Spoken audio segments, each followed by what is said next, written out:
Hey everybody, what's up? Well, Raw just went off the air about, I guess you could say about 10 minutes ago.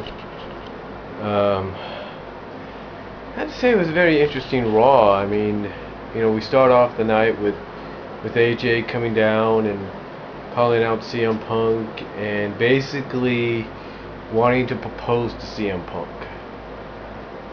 And it's all due to the fact that what CM Punk said last Tuesday on SmackDown, basically stating that AJ needs help, that he cares about her enough to let her know she needs help. Well, then here comes Daniel Bryan running straight down the ramp saying, no, no, no, no, no, no, no, this is not going to happen. And then he wants to propose to AJ. And I'm thinking, oh my God, what is going on here? And I'm thinking to myself as well, ROH fans that were our Ring of Honor fans that still are fans of CM Punk and Daniel Bryan, when they, even after they left to come here to WWE, must be, the jaws must have been falling on the floor like, what in the world has WWE, and the one thing that must have been going through the minds is, what the fuck has WWE done to CM Punk and Bryan Danielson? What the fuck have they done? And again, it still goes, and I guess this is all part of a plan according to what F4W Online said, and that is to make AJ make AJ the modern day version of Sable or Miss Elizabeth. Basically make her, as I mentioned before, the face of the Divas division. And after tonight, I'm kind of thinking there's got to be more to it than that. I got to think that it's got to do something. It's got to do with something that involves the Divas division. Period. I'm thinking it's got to deal with the fact. I think it's got to do something with the Divas division that's eventually going to allow the Divas to get more spotlight. In other words, probably get equal billing. Not saying that that's what's going to happen, but the way WWE is booking this thing with AJ, it's like that's got to be one of the reasons besides trying to make her into the next Elizabeth or next Sable or something like that. Make her the John Cena, as I put it, of the Divas division. Sorry about that. Another interesting thing was, we found out on Tuesday night on Super SmackDown Live last Tuesday that Zack Ryder would be running SmackDown. So I thought, okay, if he's running SmackDown, who's running Raw? And the first thing that went through my mind after last Tuesday was they're going to bring back the anonymous GM. It's the one person they have not yet brought back, and it opens the door for Raw to have a GM for this week because Zack Ryder's doing SmackDown. And I thought to myself, it's got to be the anonymous GM they're going to bring in because Ryder's running SmackDown, but nobody's running Raw, so they got to bring in the GM, and that's what they did.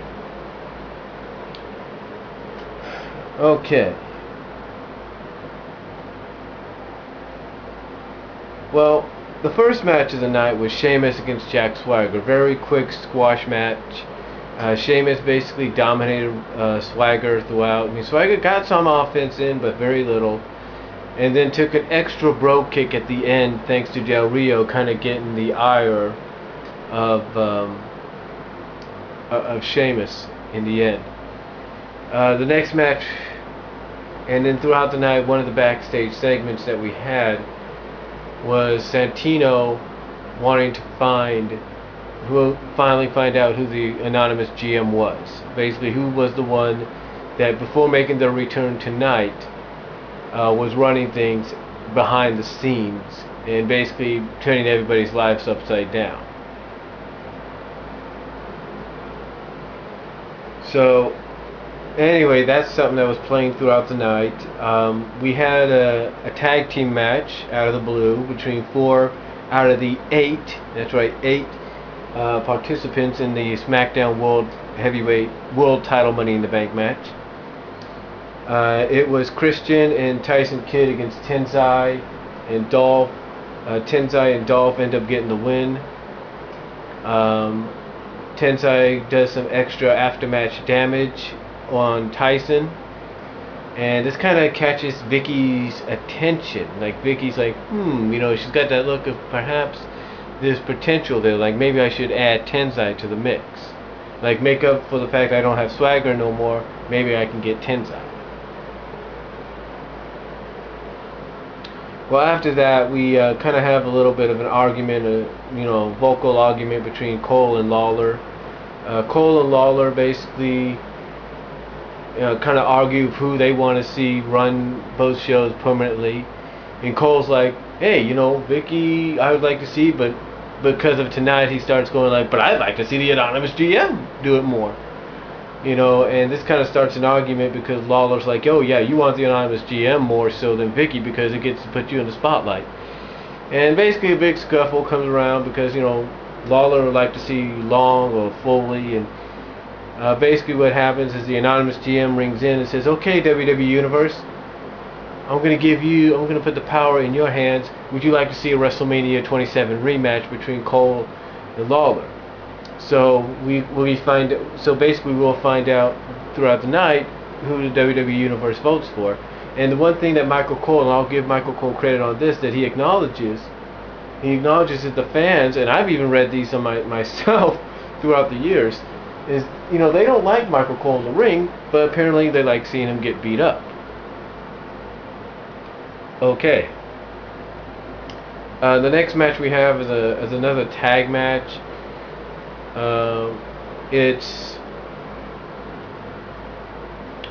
It's John Cena and Kane against the one night reunion of Jericho, Big Show, and Chris Jericho.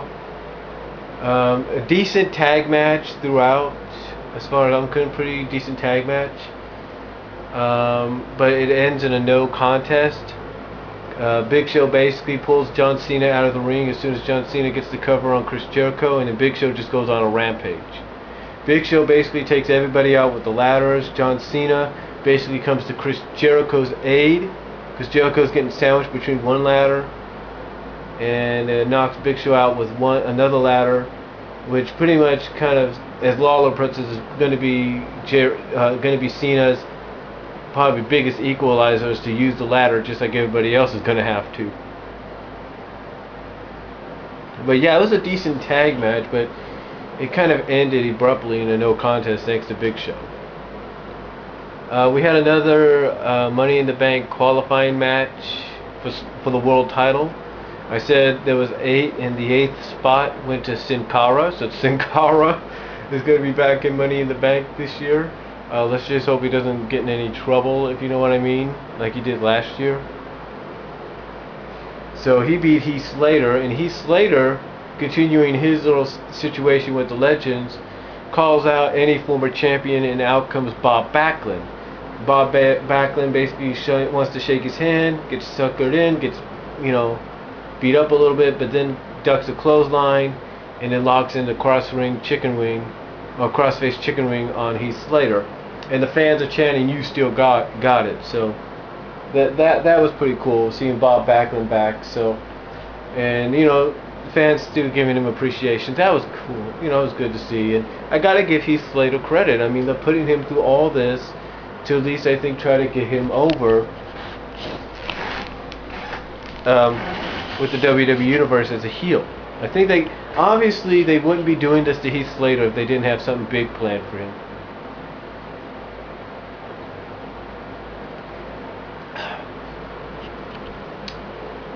So after that, we finally do get the match between Lawler and Cole, because the fans want to see it, even though they don't like seeing Michael wrestle.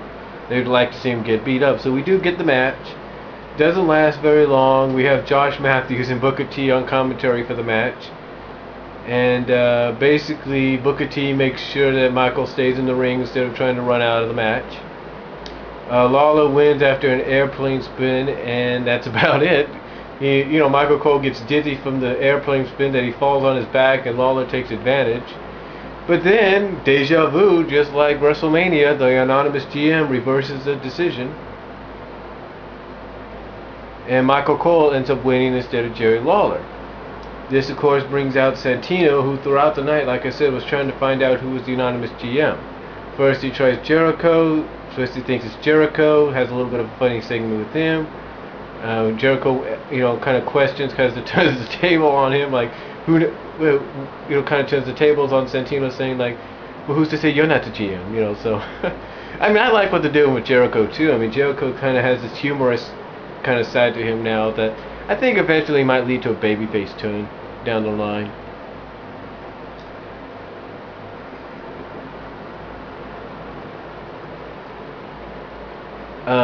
Anyway, then he had kind of thinks, oh, wait a minute, it's got to be, and then he finds an iPhone in the back, and it's taken away from him by Khali. We're thinking maybe it's Khali, and he thinks it's got to be Khali. It's not Khali. And then, like I said, after this match and after the decisions reversed between Lawler and Cole, out comes Santino thinking there's got to be one last place to look, and it's under the ring. Anonymous GM rings in. Josh Matthews reads it and says, "No, I'm not. There is no GM," and then basically types in saying there's no GM under the ring, sending emails, blah blah blah, to Michael Cole Reed. And basically, of course, this causes Santino to go to ringside, but then get tripped and pulled under the ring a little bit before Jerry Lawler pulls him out. And who does Santino pull out from under the ring with an extra laptop? None other than Hornswoggle. Yeah. There's your big reveal, folks. Hornswoggle, apparently for the past 2 years, before the likes of McMahon, Hunter, Laurinaitis, and all that, Hornswoggle had been the anonymous GM the entire time. Yeah, there's your big reveal. So everybody's not too happy with him, and he ends up kicking Lawler in the shin after Lawler says that he should put him over his knees and spank him, and he kicks Lawler in the shin, bites Santino on the backside, and then kicks Michael Cole in the shin, and basically that ends that segment.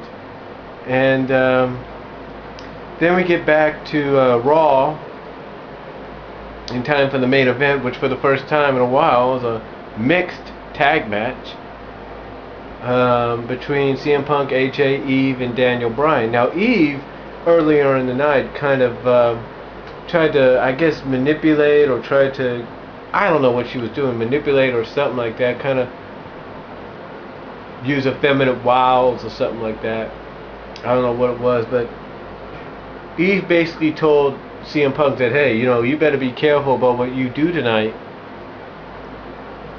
and say, because if you don't say what AJ wants you to say, or AJ wants to hear, you could be out of that championship on Sunday. So anyway, we get led into the match, and before that, we kind of have a little thing with Cole and Lawler, and Cole's like, look, let's just put everything that's happened for the past few years behind us, because now we know it's been Hornswoggle that's been playing us for the past few years. And Laurel's like, no, I'm not going to do that. And I'm not sure if they mean by tonight, which I think they probably do. They mean tonight. Can we just put like everything that happened tonight behind us, or something like that, or what's happened in the past? But basically, he's just asking, hey, let's let bygones be bygones. And Laurel's like, no. I'll still work with you and probably get along with you as best I can, but I'm not gonna let bygones be bygones. I'm not gonna let what you did to me go. Just forget about what you did, kind of deal. But anyway, besides that, we end up finally, like I said, we get the main event, and I have to say it was an unusual mixed tag, because we start out with CM Punk and Daniel Bryan, which is good. AJ tags herself in, so Eve's got to come in, and the ladies basically finish the match up. Eve tries to tag out, but Daniel Bryan hops down like saying, nope, I ain't gonna do this. I ain't taking it in. And so basically Eve gets rolled up, 1, 2, 3. The match is over. So, and then we get a little ending promo between the three. Daniel says, look, I showed you how much I love you and care for you by not tagging in and all that, and showing that this match is not that important. So basically, let's go get married right now. And then CM Punk comes in, gets a mic, and says, look, the only reason he wants to do this is because he knows it'll help him become WWE champion. But I'm man enough to tell you the truth. I'm man enough, and I care about you enough to tell you the truth.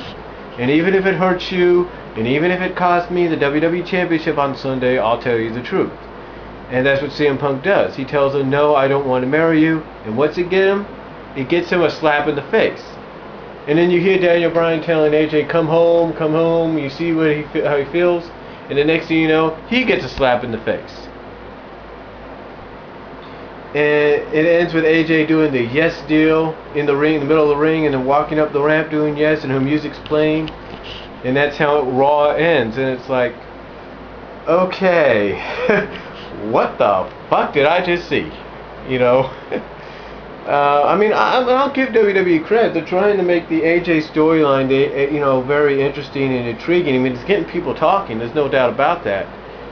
But, you know, are they doing? I mean, but the thing that gets me is, are they doing all this just because they want to make her the new face of the Divas division, make her the John Cena of the Divas division, make her a modern day version of Elizabeth and Sable?